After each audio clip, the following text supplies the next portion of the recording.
ऐसे तू भागेगा तो शादी किससे करेगा? अरे हम उठा लो और लेकर जाओ, जल्द करो।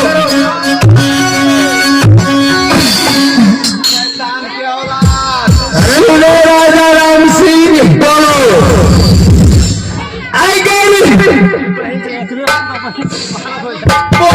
किस हालत में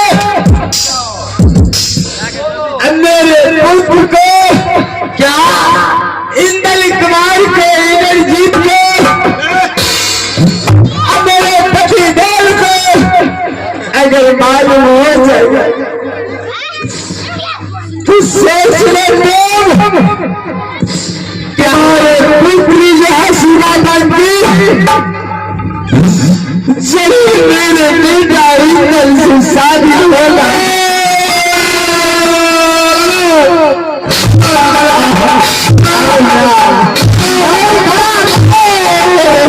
ले जाओ उठा दे, ऐसा बात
करो काट डालो ना देख लो बस